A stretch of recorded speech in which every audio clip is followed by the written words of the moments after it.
Bonjour à tous, j'espère que vous allez bien. Aujourd'hui, on se retrouve pour une nouvelle vidéo parfum, puisque maintenant que le froid est bien installé, je me suis dit que j'allais vous faire une vidéo sur les parfums que je porte le plus en cette saison quand il fait bien froid. Il y a quelques familles de parfums que j'aime beaucoup porter en cette saison.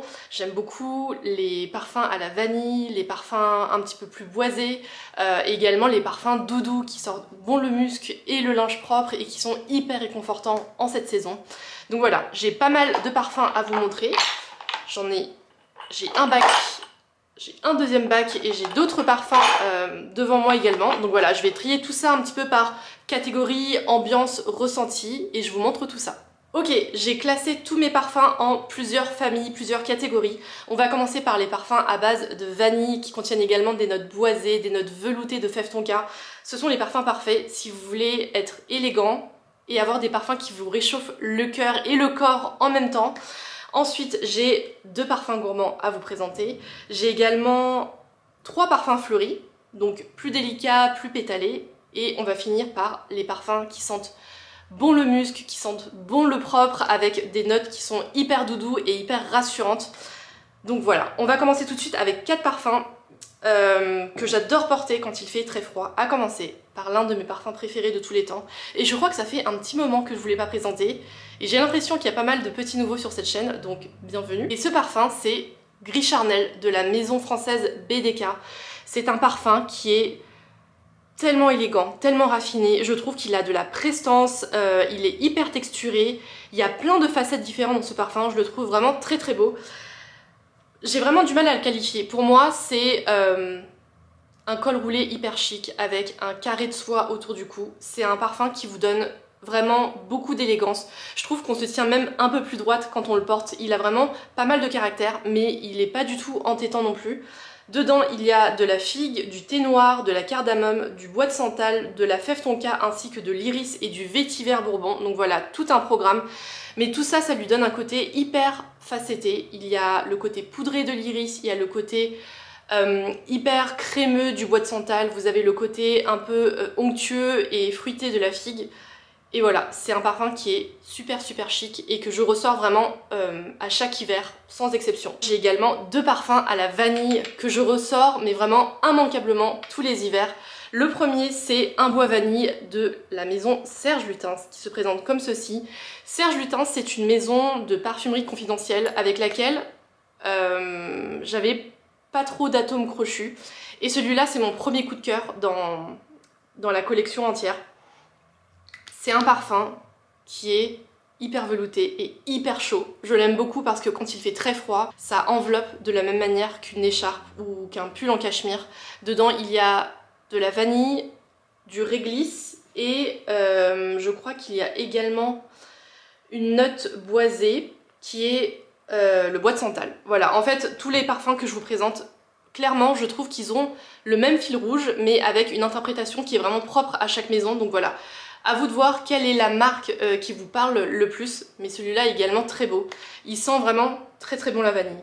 C'est une vanille qui est hyper veloutée, qui est hyper texturée, qui est assez épaisse aussi je dirais. Donc voilà, c'est un parfum qui enrobe, qui enveloppe la peau et qui est vraiment très beau. Pour autant, il n'est pas sucré du tout, il n'est pas gourmand et c'est aussi ça que j'apprécie. C'est vraiment très équilibré. Et c'est un très beau parfum. Donc un bois vanille de Serge Lutens. Et le dernier, c'est également un parfum que j'aime énormément. Il s'agit de Divine Vanille de la marque Essentiel Parfum. En plus, il est signé Olivier Pécheux. C'est un parfumeur que j'aime beaucoup. Il est décédé cette année et il a créé vraiment plein de parfums qui ont marqué l'histoire de la parfumerie de nos jours.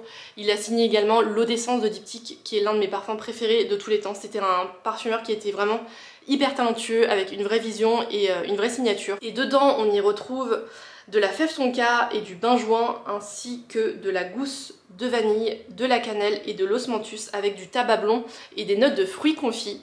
Donc voilà, ce parfum, pareil, il est aussi hyper texturé. Il est velouté grâce à la vanille, mais il est aussi un peu piquant grâce aux notes d'épices. Donc voilà, je trouve que c'est un très beau parfum pour la fin d'année.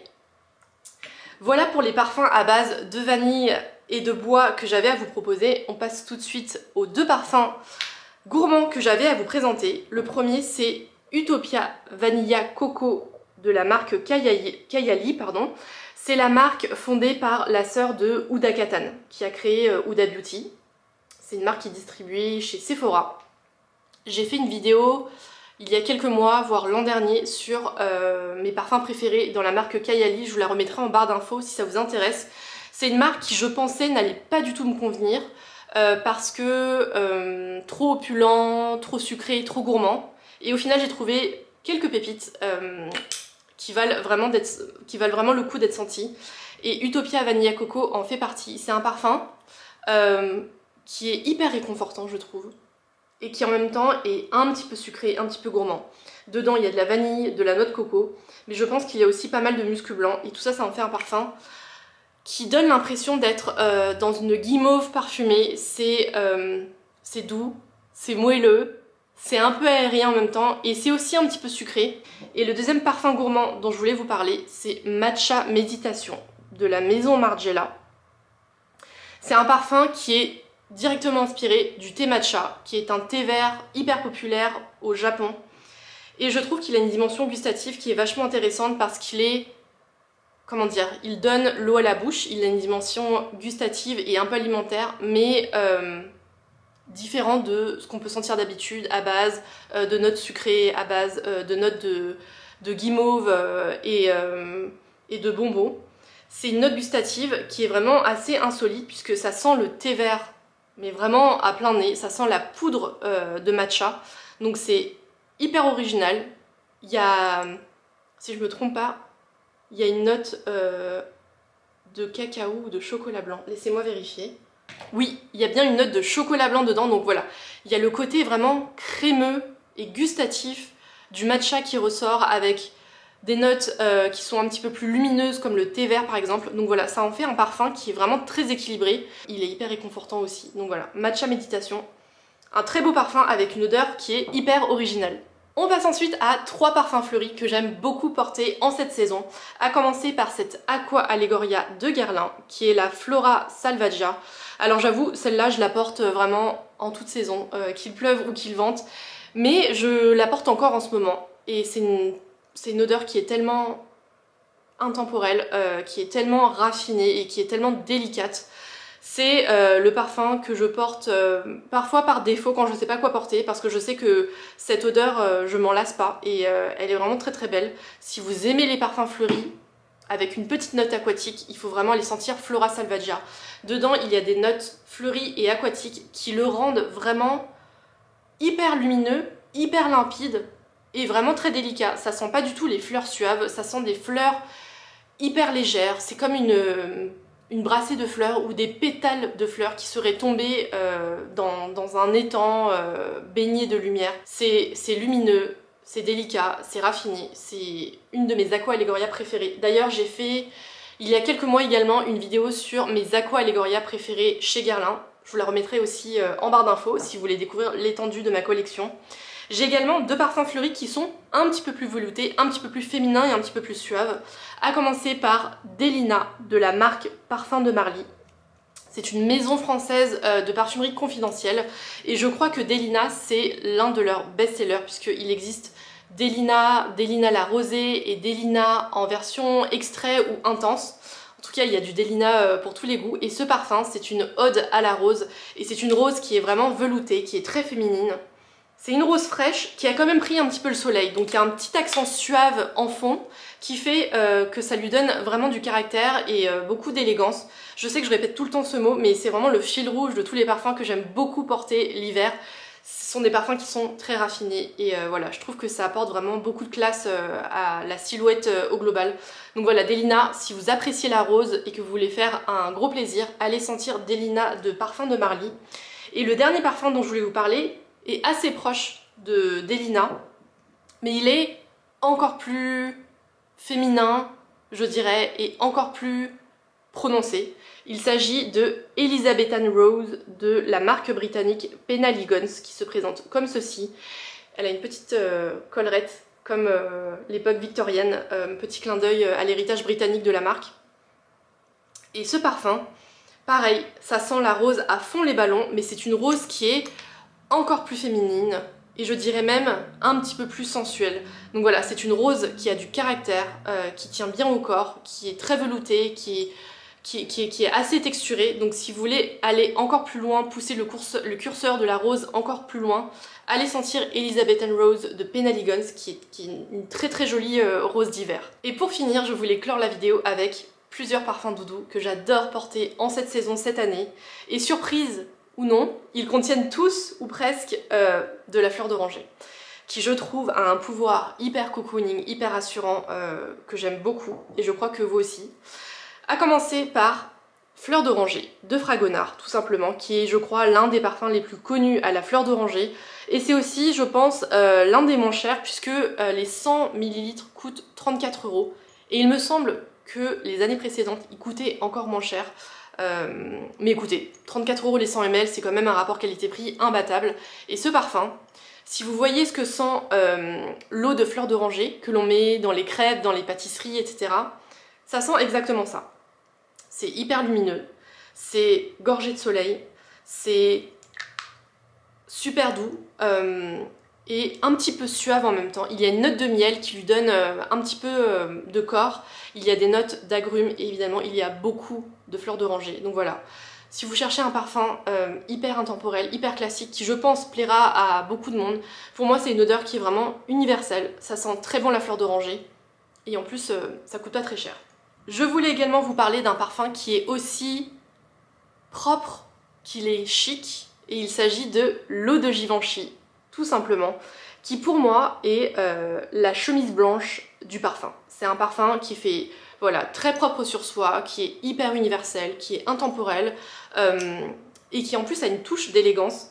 Dedans il y a de la fleur d'oranger et je crois qu'il y a pas mal de musc blanc pardon, également.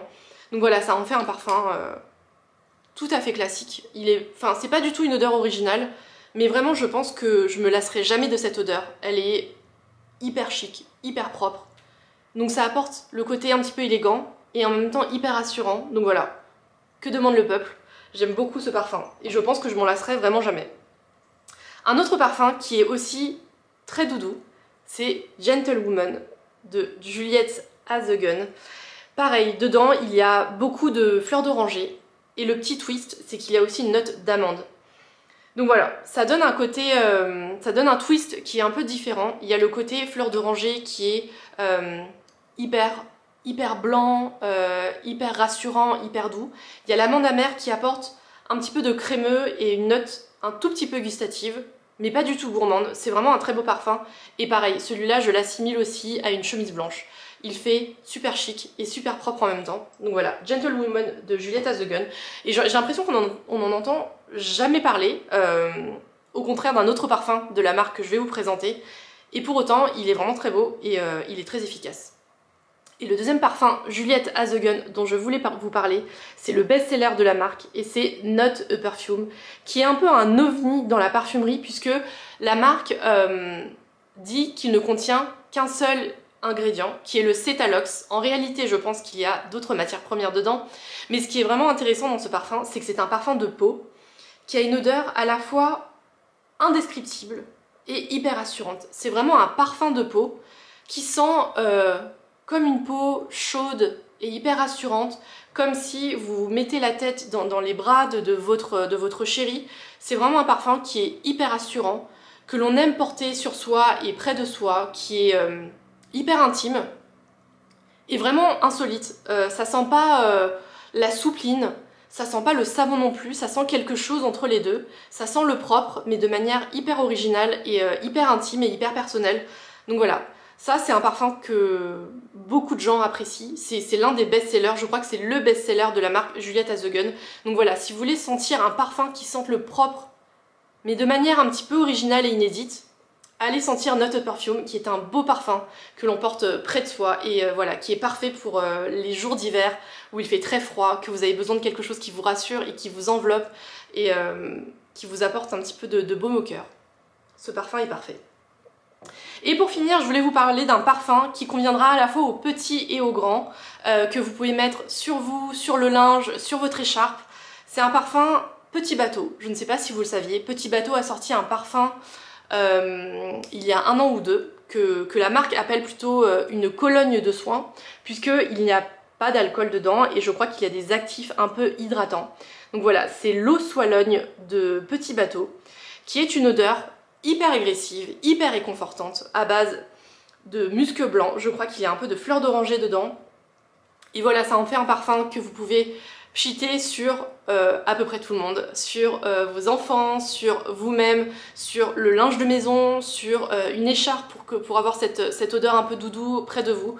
C'est un parfum qui est vraiment hyper classique et qui fait vraiment le boulot. C'est très réconfortant, c'est hyper doux, c'est un brin régressif. Donc voilà, Petit Bateau a fait une très chouette eau de soin qui sera parfaite, je pense, pour tout le monde.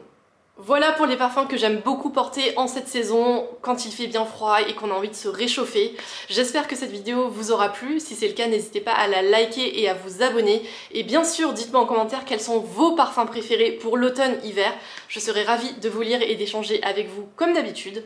Quant à moi, je vous retrouve dimanche prochain avec une vidéo soit lifestyle, soit beauté, je dirais. Je ne sais pas encore. Mais en tout cas, on se retrouve dimanche prochain. Merci d'avoir regardé cette vidéo et à bientôt.